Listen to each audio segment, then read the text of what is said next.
my favorite thing about being on the road is kind of what happens musically. You get a chance to, because whenever you're in your home base, you don't get to play 20 nights in a row the same music. It's like that would get stale pretty quick. But when you're traveling, you get to do that and dial in little things in the music, and then change it night to night. And sometimes you'll play a song and the next night you're like, this is a weird tempo that I accidentally started this tune at, and it becomes something totally different.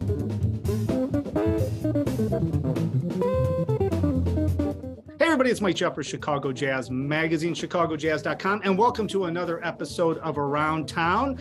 We have Charlie Ballantine coming into town March 1st, and I'm happy we're making this happen. We're a couple weeks out from the gig, and when I saw he was coming in and I had the opportunity to talk to him, it was very intriguing to me because, he's got a new recording, Falling from Grace. He's coming in. He's actually playing at Prairie Moon Restaurant right up there in Evanston, kind of a new venue. They've been around for about a year and a half or so presenting live music, which is incredible. And then also, he's got a great background, a lot of influences. And for those of you that watch the show, I like to dig into all of that. So Charlie, welcome to the show. Thanks for jumping on today.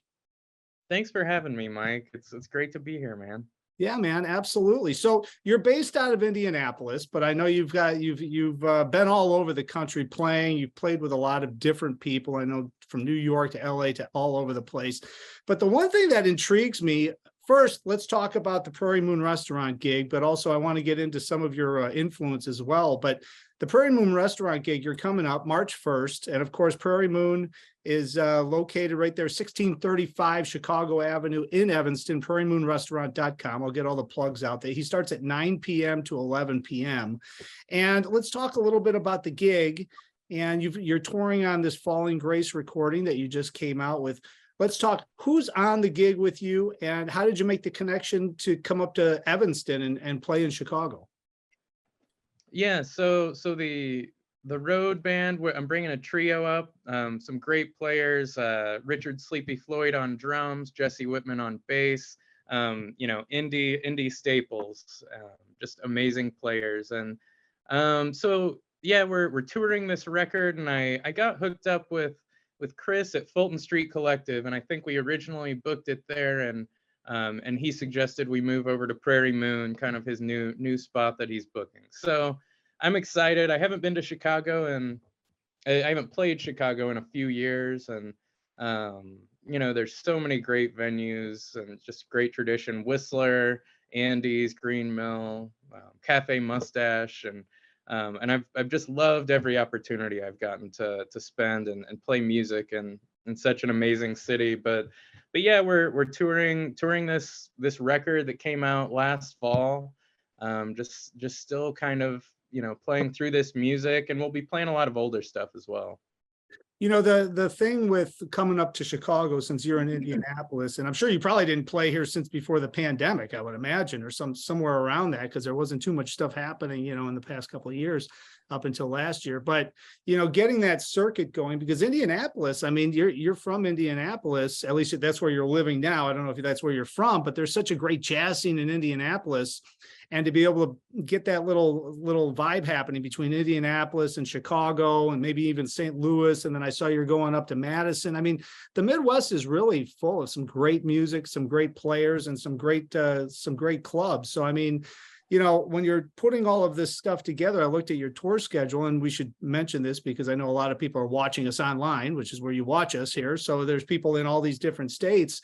You've got quite a tour coming up before you even, before you end. So, playing all this music on Falling from Grace, it's got to be something where you start playing one way and then the tunes kind of evolve over the time that you're playing, especially on this tour, since you're playing so consistently. Talk a little bit about, you wrote the tunes, you composed the tunes, you put them all on this recording. But how does your brain think when you start playing them? Because now you're playing, you're not composing anymore, you're not writing and arranging.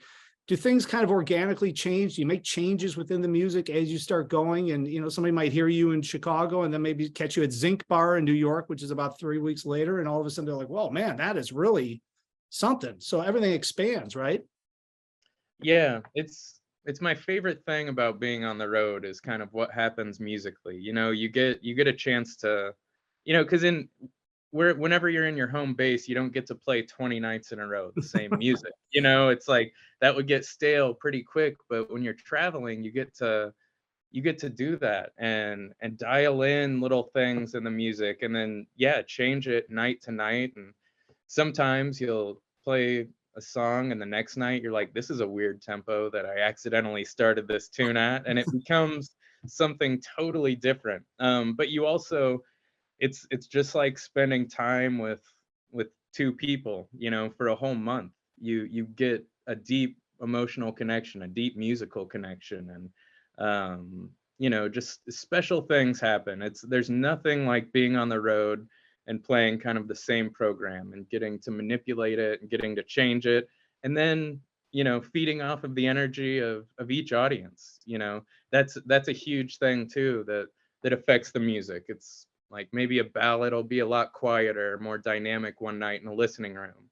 Then, maybe when we play New York, it's a little louder, and that song becomes something else based on the environment. So it's, I don't experience any growth like I do, when I'm on the road. That's where all the magic happens for me. Well, and it's nice too, since you can actually tour with the same guys. A lot of people don't have that luxury. And I don't know if you have that luxury all the time, but at least on this tour you do, because everybody's schedule is crazy, and economics and all that stuff, sometimes it's not feasible. So to be able to really develop your music like this, and the fact that you wrote it and put it all together, that's got to be something pretty special, as you just said. But when you come back into Chicago, or when you come back into Indianapolis after this whole tour, you probably have a bunch of new tunes too that you've probably been working through and thinking about when you're on the road too, right? So there's got to be a whole other process. Then all of a sudden you're like, hey man, now you're re-energized, you're ready to start creating even more stuff. Yeah, it's a lot of the times I write, but it's a workshop. It feels like it's, we're throwing in a few new tunes that we've never recorded to kind of work out on the road. And it's like, let's see how these go. Let's see what happens here, and what they become. And I always have the last date um in Indianapolis, at the Jazz Kitchen. I typically will put that as our last tour date. And it's, I hope it's like a gift to my hometown. It's like, we've worked out all the kinks now, so now I'm bringing you the best thing I have to offer. Talk a little bit about the meaning behind this recording, because, reading up on the recording, I mean, there's a deep personal meaning to this recording that you put together. And I'm just curious, why don't you tell everybody about that? And I'd love to hear a little bit more about it from the composer here. Yeah, it's titled Falling Grace, which is one of my favorite ECM Steve Swallow songs. And it was kind of based on my reflection on my own struggles with addiction, and things of that nature. And it was kind of a therapeutic album for me, just kind of tackling these issues that I'd never really dove into. I've been sober for about 10 years, and I hadn't given it much thought, I guess. So it kind of felt like this whole process was kind of revisiting that. It was time for me to go back and kind of just discover what that was all about. Did you like during COVID, during the shutdown and everything, there was a lot of great music that was being composed and written just because of couldn't go and play. You get into the grind of playing tons of gigs, and all of a sudden you're going from gig to gig and you're doing tours and you're setting things up. But when everything paused, a lot of artists I've talked to that are releasing a lot of recordings now, they were inspired by it. They got to get inside their heads. They got to really kind of, get deeper within their emotional state and bring it out in the music. Is that something that happened with you, maybe just when the pause happened? I mean, was that stuff that you were able to take a little time and start reflecting on? Is that how this recording came about? Yeah, that was definitely part of it, just kind of getting out of that, dark time of isolation. And yeah, I think we all kind of experienced emotions and feelings that we'd probably never felt before. So that was a big part of it, was having all that time alone with my thoughts, which can be kind of unsettling, kind of a a weird experience. So yeah, I think all the isolation from 2020 and 2021, you know, had a big effect on my songwriting. Like when I hear the music on this record, it doesn't really sound like the music I was writing before the pandemic. It you know, it definitely, it feels like it's, you know, a different person. We all grew in that period. Yeah. So musically it kind of followed suit. You know, you and I could talk about what I'm going to ask you for like another 2 hours, but I won't go that deep. But I do want to find out what your process is, because I'm always curious. I've had different artists on, and you know, whether they're writing a recording that's like paying tribute to some historical event, or writing something about their past, or writing something like that. You've got to start with a melody. You've got to start with chord changes. You've got to start with something. I'm always curious. I mean, what's your process when you go to write any sort of music, let alone just this? I mean, do you hear something and say, wait a minute, that melody is pretty hip. I'm going to work on that and then put harmonics underneath it? Or do you have a different process with that? You know, each song is different, and each phase, each album feels different. You know, sometimes it's like a song just writes itself. It'll just come to me, and it's like the melody's there, the chord changes are there, the form, you know, the solo section, it's all just there. And it's like, oh, that was great. Like, let's do that again. And then the next tune I write, it's like I'm tweaking it for like 3 or 4 months. I'm like, let's change the bridge. I don't like the intro. Okay, let's change this. And then at the end of like 4 months, I just throw it out. I'm like, this is crap. So you know, it just varies so much. And then there are times where you know, it's an outside influence. It's like I read a book, or I heard another musician, or you know, and it just inspires something in me, and I'm like, I want to do something like that. And you know, we all try not to steal directly, but being influenced by something, or you know, being moved emotionally is, you know, a great catalyst for composition. And I try and capitalize on that right away. Like even if it's a movie, it's like if I'm feeling something, I'll just kind of dive into that right away. Like, okay, I'm gonna try and write something because this feeling is gonna dissipate in the next hour or so. Yeah. So that's a big part of my process too, is just doing it right away. Well, I should remind everybody, so you're coming up March 1st, and you're going to be at Prairie Moon Restaurant, which is 1635 Chicago Avenue in Evanston. We'll link everything up down below. You're seeing everything down at the bottom of the video as well. And also the new recording, Falling from Grace, charlieballantine.com. You know, we talked a little bit before we came on about influences and about, you know, studying with different people and all that. And I think this is great, because what you just described, I think it happens to a lot of musicians. You know, I mean, I might be, you know, I'm a drummer, so I might be, you know, all of a sudden I go and hear somebody play and I'm just like, oh my God, that was like amazing. And I want to start working on some different things and start writing some different stuff, you know, just because of that one inspiration. You know, I always find it interesting, especially with somebody your age and all the different influences that, you know, it's natural. I mean, I have tons of influences from jazz, rock, blues, Latin, just because you grow up and you're listening to all this stuff. I mean, that's what you're influenced by, and that really comes out in your playing. So talk a little bit about, you know, I mean, you play jazz, but you also mix in a lot of different styles into your music. So I'm one of those people that I think the term jazz is pretty wide ranging these days, you know, so it's almost like I'm not going to see somebody play jazz. I'm going to see Charlie Ballantine play. You know, that's who I'm going to see. I'm going to see so-and-so play because that's what I want to hear. I'm not worried if you play a funk groove or something. It's your playing. So talk a little bit about the influences and how you must have all your boundaries down and just say, you know what, if this came in and I feel like doing this with this groove, I'm not worried if I'm swinging or not. This is really what I want to create. Talk a little bit about some of your influences. Yeah, I've always gravitated towards, you know, guitar players, especially that kind of raise the eternal question of like, is this jazz? You know, that's always just been such a funny thing, you know, especially as a jazz musician. We all just kind of laugh at that question because yeah, you know, it doesn't make a lot of sense because it's such a wide spectrum. So like John Scofield, Bill Frisell, some of these newer guys, Julian Lage, you know, where it's like yeah, some of it swings, some of the bebop language is there, but there's a whole world of other influences. And I've always been like that. My dad owned record stores when I was growing up, so my uh him tutoring me was just giving me a stack of records, and it would have the Beatles and Wes Montgomery and Stevie Ray Vaughan and Jeff Beck and Kenny Burrell.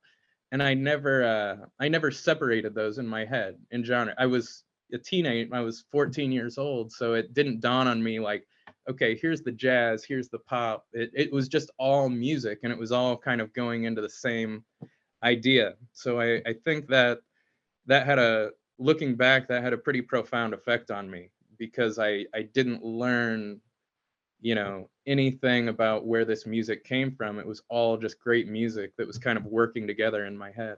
Yeah, and I think that that's the true behind a great artist, a great musician, is that they can pull everything in through osmosis or just really hardcore listening, or transcribing and all that stuff, not mattering what style it is, just saying, I really dig that. I'm going to learn what that is from the top to the bottom, because a lot of jazz players, as you and I both know, a lot of them would say, oh man, what are you listening to that for? It's so easy to play. What's the big deal? But when you really dig into something that might sound easy, it's actually pretty difficult to recreate exactly what they're doing, because there's a technique and there's a style and there's a whole feeling behind what they're doing. So I think that, to your point, just in pulling everything together into one person's style is your style, rather than jazz or blues or whatever. I mean, don't you think? I mean, the styles are kind of out the window at these days. Oh yeah, modern jazz, can be influenced by bluegrass or Armenian traditional religious music. It doesn't matter. It's all just kind of our own personal experience. And that's one thing I love about guitar too, is that I get to really have this personalized sound. We all have a different idea of what the guitar can sound like. Like we all kind of know what a saxophone or a piano sounds like, but guitar, it's, infinite, as far as the tonality and the timbre. Well, and also what I just listening to your new recording, the interplay between the way I think a lot has to do with also the tone you're getting on your guitar, because it's your sound, and then the interplay that you have within the melody and within the chord changes, and then of course soloing with the group. It's just something, it's unique to you, which is exactly what you want, but it really intertwines. It kind of brings the listener in a little deeper than I've heard other guitar players play. It must be something that maybe not consciously, but subconsciously, it's just from all your influences, just starts to develop into something, and that's kind of your playing, right? Yeah, I've always tried to kind of combine, like in jazz, sometimes we have the melody and then the solo section and then the trading or whatever, and it's all very separate. And I used to get discouraged about this, if I didn't get an applause after a solo, but I started to realize that, it's kind of cool when that flows into your solo flows into the outhead, or it flows into the bass solo so seamlessly that people don't want to interrupt that moment, and so that's actually kind of what I'll strive for now, rather than like, a good friend of mine, Rob Dixon, always says, like, you got to get house, man. And that means like you got to get people to stand up and applause after your solo. And I've kind of gravitated away from that, because I love just like the song having a sense of continuity, and you applaud after the entire song maybe. Yeah. And that's a moment. You made me think about this, but it did remind me a little bit listening to some of the tracks. Probably 12 years ago, I saw Brad Mehldau play with Grenadier and Jeff Ballard, and they were playing a small place here in Chicago, and it was kind of right when that group started playing together. Maybe it was 15 years ago. I don't know. I'm dating myself now, but I remember it was the one concert, and it was a lot of heavy duty people in the audience. It was 10:30 show from Chicago, right? I mean, a lot of people we would all know, and they're all sitting there, and nobody clapped after the solos, because they just were flowing into one another. And by the end of the tune, it ended, and everybody was like, oh my God, it was unbelievable. And it just melded together. And I heard some of that when I was listening to some of your live stuff too, the way you're playing, interplaying around, and then it just slides into the bass solo, and then you don't want to interrupt the bass solo because you don't realize what's going on until about 8 bars into the bass solo. And you're like, oh, okay, let's not. But yeah, it's exactly it. I think that's almost the whole key to a great composition, isn't it? I mean, if you can just overall composition, here it is. If I think to your point, I mean, you succeed in what you want to have happen. This is the whole composition. Yeah, it's, I feel like it's something I kind of had to mature into almost, because we all, when we start this out, we want to be the flashy soloists. We want to be that guy. And I figured out pretty early on that I wasn't going to be that. I wasn't going to have like the Pat Martino, like dexterity. I wasn't going to be like this hot, like, burning 16th note guitar player. So I had to figure out another way to create what I wanted. Yeah, well, it's fantastic. So everybody go check out Falling from Grace, the new recording, of course, charlieballantine.com. And then we're going to send everybody March 1st. You're going to be over there at Prairie Moon Restaurant, which is 1635 Chicago Avenue in Evanston, prairiemoonrestaurant.com, 9 p.m. to 11 p.m. So no excuses. Parking's real easy over there. So go check out Charlie there, say hi to him, and really hear this music live. I think that's a key, to hear this live. And in addition to the recording, but hear it live and hear him really interact and stuff. So Charlie, thanks for jumping on today. I really appreciate it. And it's great to connect. And I might see you on March 1st. I'm going to try to get up there. Oh, that'd be great. So great talking to you, Mike. Thanks for having me on. Absolutely. And of course, thanks everybody for watching. And as I always say, everything is on chicagojazz.com. And until next time, hopefully I will see you all somewhere out on the scene.